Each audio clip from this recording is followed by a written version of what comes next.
So, what does the 1950s housewife, cherries, and the modern day woman all have in common? Well, they're all connected, and I'm going to tell you how. Let's get into it.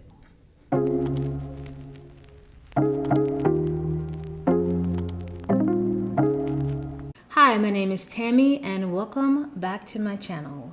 Today we are going to discuss how the 1950s housewife created the modern day woman.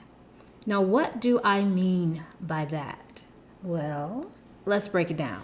So when we think about the modern day woman, she is often described as independent, contemporary, ambitious, self-motivated, a girl boss, strong, and a go-getter. All words and adjectives that have a positive and encouraging meaning, right? Well, if that's the case, then why are those same words and phrases also used to criticize the modern day woman? And throughout the years, and as of lately, there has been a lot of conversation revolved around how women should dress, especially if they are a wife or mother. Whether it's okay or not for the woman to be the breadwinner. Some women even question if they even need a man at all. And the age-old question of whether or not a woman should pay 50% of the bills, or if a woman should be even paying bills at all. So why all of the confusion, judgment, and contradiction? So first, let's take it back to what was known as the Golden Age, the 1950s. The 1950s were considered a golden era due to the upswing in the economy, consumerism, and material wealth. Jobs were becoming available again, so people were back to working and providing for their families. Things were not as tense due to the war being over. People were beginning to relax again. Unemployment was low and the standard of living was high. Now, this is significant because this was right after World War II, where men were fighting in the war, and a lot of women during this time were out working in factories, supporting war efforts, or doing domestic work such as cooking, cleaning, nursing, teaching, etc. And the 50s were also right after the Great Depression, where there was no work or money. So after men returned from the war, society was desperate to return back to what they considered the American structure, returning men back to work and returning women back to the house and household duties. Now, mind you, after the war, there was about 20 years or so where there were no new houses being built. So to address this housing crisis, this led to an upward swing of houses being built and the government initiating what was known as suburban development. So houses began being built all over the country, and a lot of these houses were identical or very similar, creating these cute little uniformed neighborhoods. So this is where the popularity of the suburban lifestyle was born, encouraging families to live outside the city limits and on the outskirts. So now we have a booming economy and we have houses and jobs to pay for those houses. Capitalism and economic growth were at an all-time high. Shopping malls were being built, banks, restaurants, you name it. People were working, so you need to get them to spend money to continue that economic growth. So life was looking good, but what's good can always get better. So soon afterwards, household appliances were being introduced, such as the dishwasher, vacuum cleaners, washing machines, and updated refrigerators. These things were all introduced to help the growing middle class have leisure time. It provided help around the house to housewives, leaving them more time for family. The television was also introduced. Now, before 1954, people had only relied on newspapers and radios for news, information, and entertainment. But now, with the television in play, people could watch movies with their family after dinner and have family time. But wait a minute, Now that the middle class was living in the suburbs and no longer in the cities, how were they going to get to work or get to town when it was time to buy groceries, go shopping, or attend a family outing? So this led to an upswing of people buying cars. So if you were able to get a car during this time, that was a symbol of wealth, that you were doing well for yourself and your family. It meant that you had status. So there you have it, the golden era, the dream life. But wait a minute. If the man goes out and work and he brings in all the money, then who is to take care of the children and the household and the household duties? Well, here is where we introduce the 1950s housewife. So what was the role of the 1950s housewife? So let's take a look at the list, shall we?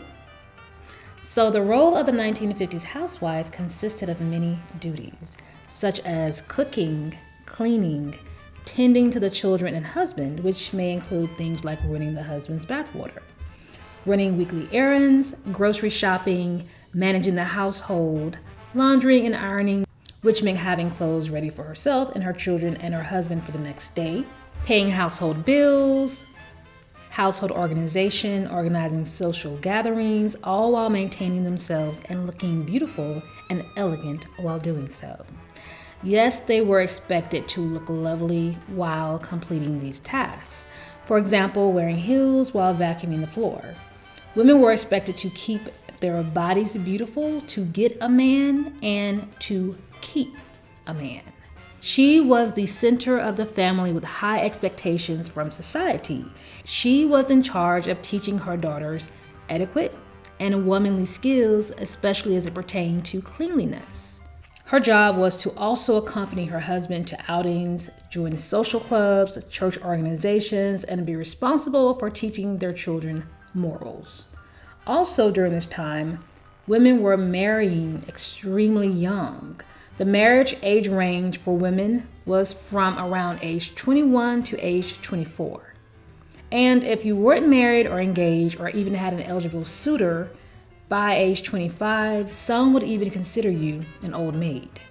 The goal for a lot of these women were to meet a well-to-do man, have children, and have a beautiful home.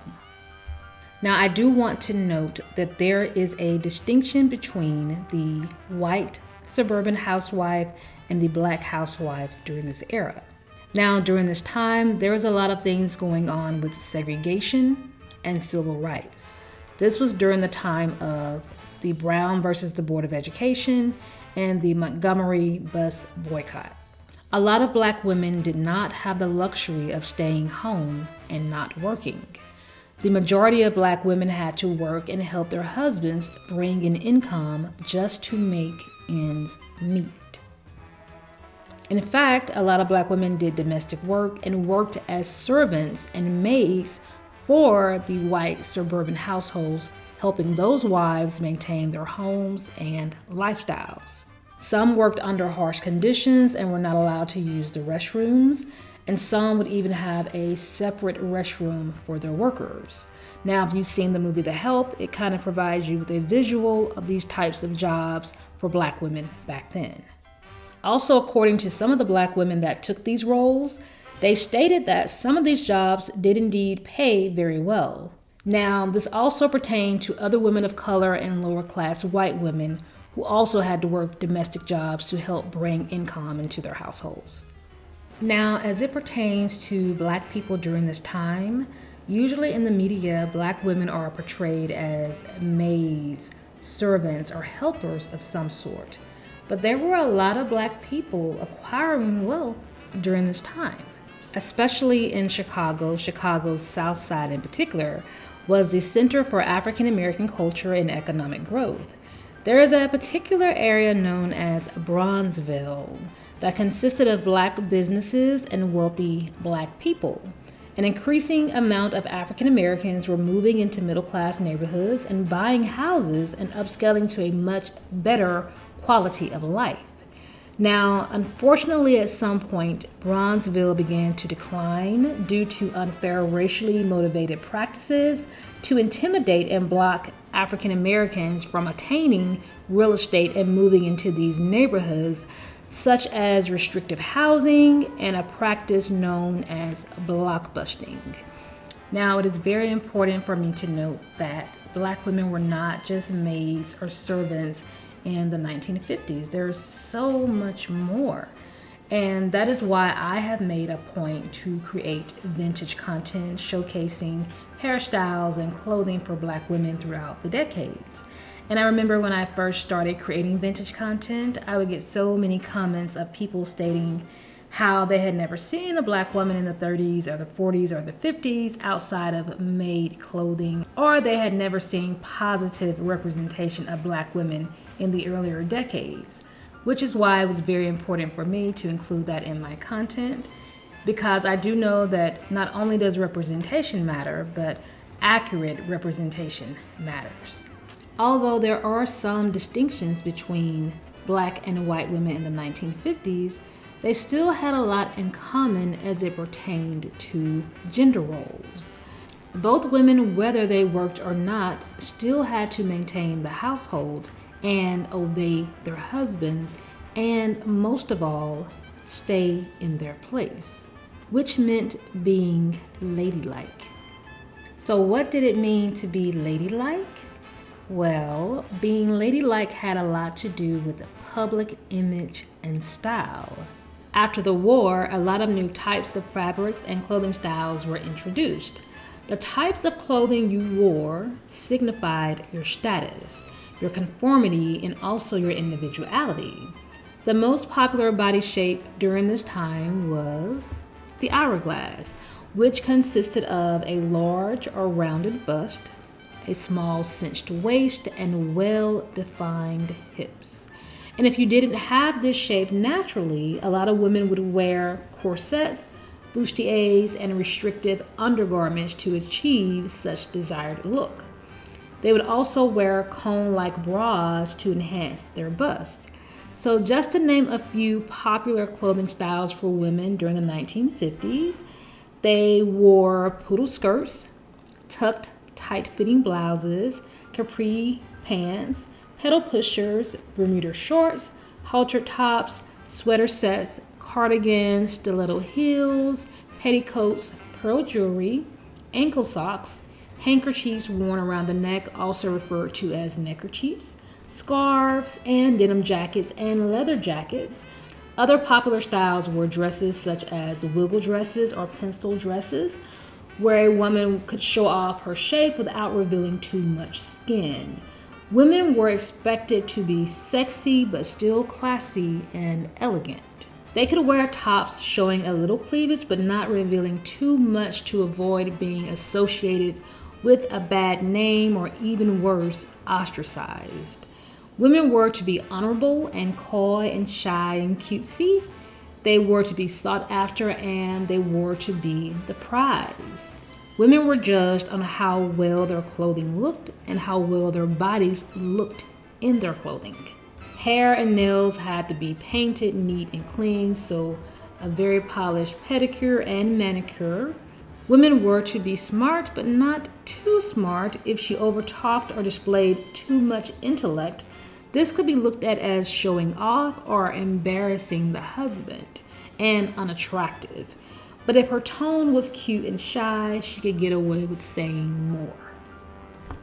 So what do cherries and the cherry print dresses have to do with all of this? Well, the cherry itself throughout history has been synonymous with women as it pertains to their innocence and fragility. The cherry, because of its rounded shape and the red color, and that it sometimes can come in pairs, has also been known to symbolize sensuality of a woman as it comes to her lips and the curves of her body. Cherries are also known as a superfood and have been known to improve fertility. It has also been said that cherries symbolize temptation. The cherry print dress came into play into women's fashions as early as the 1930s, but was very prominent in the late 40s and 50s. Cherries were linked with how virtuous a woman was, but also how sweet and youthful a woman was. Even the milkshakes back then were always better or complete with a cherry on top. Overall, cherries were representative of a woman's innocence. Not only did the cherry print show up in women's clothing, but it also showed up in their jewelry, home goods such as tablecloths, and alongside flowers. And although apple pie was a picnic favorite, there was nothing sweeter than a good old cherry pie. So bringing this all back to full circle, how did the 1950s housewife create the modern day woman? Well, it's because of the mental programming of the 1950s housewives. These women were conditioned and programmed to behave like robots, doing the same mundane tasks over and over and over without having much or any authority or autonomy over their own lives.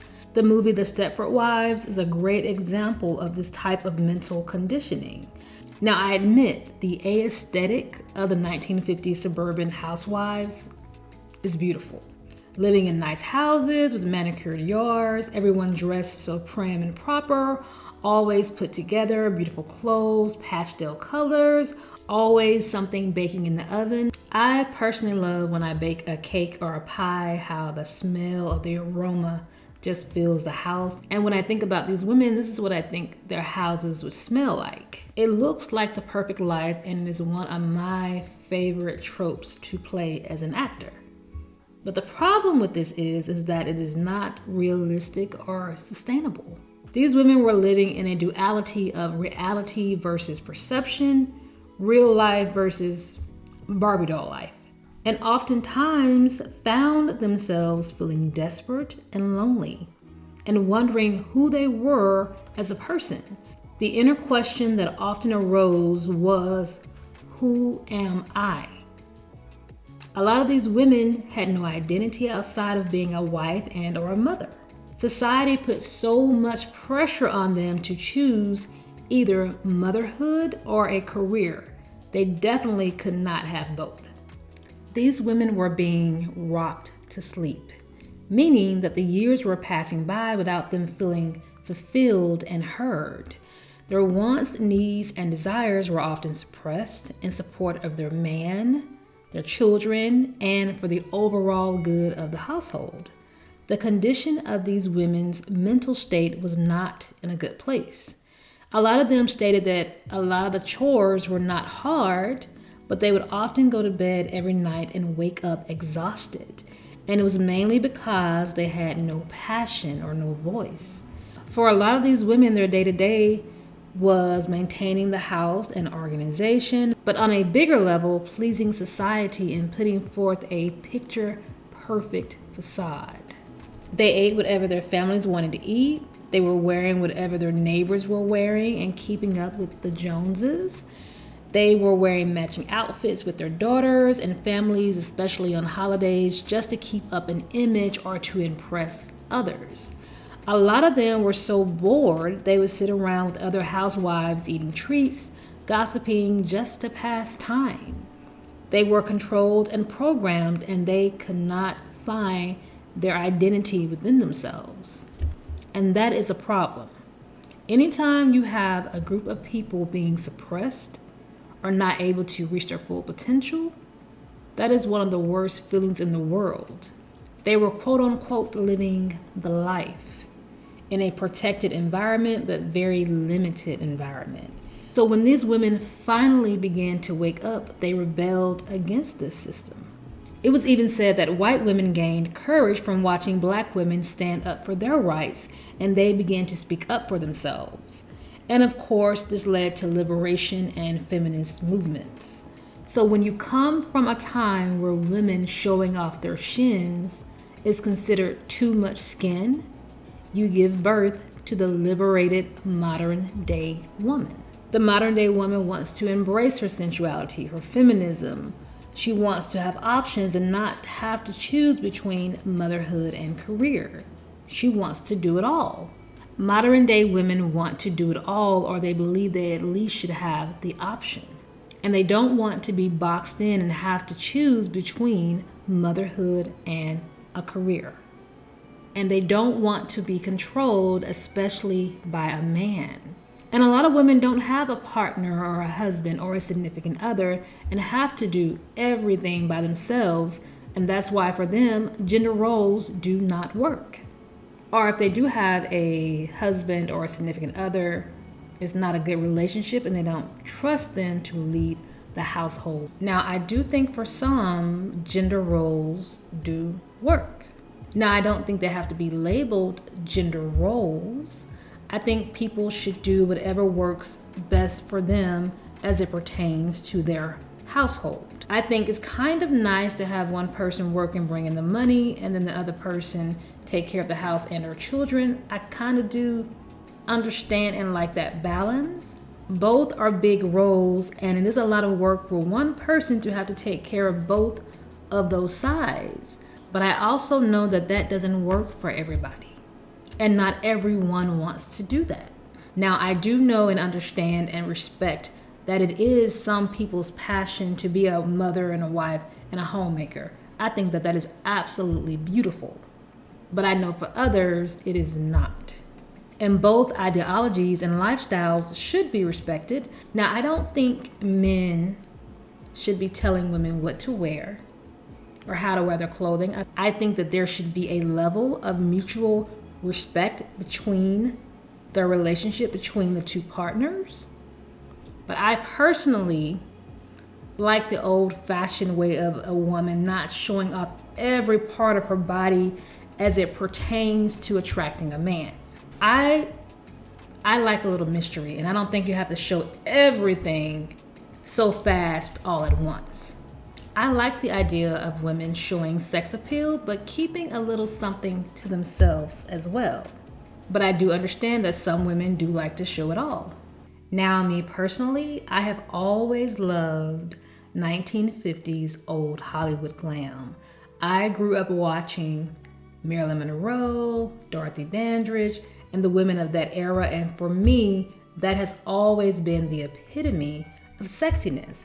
Now, to each his own, but if a Dorothy Dandridge and a Marilyn Monroe were to walk into a room at the same time as a modern, overtly sexy woman, I believe that Marilyn and Dorothy would shut it down. So I'm gonna place my bets on them. Now, in conclusion, I know that this topic can be explored even further on so many different levels, but what are your thoughts? Do you think men should have a say in what women wear? What are your thoughts on the modern day woman versus the 1950s housewife? And what do you think about gender roles? Please feel free to leave your thoughts and comments in the comments section. Don't forget to like, share, and subscribe. Thank you so much for watching, and I'll see you all in the next one.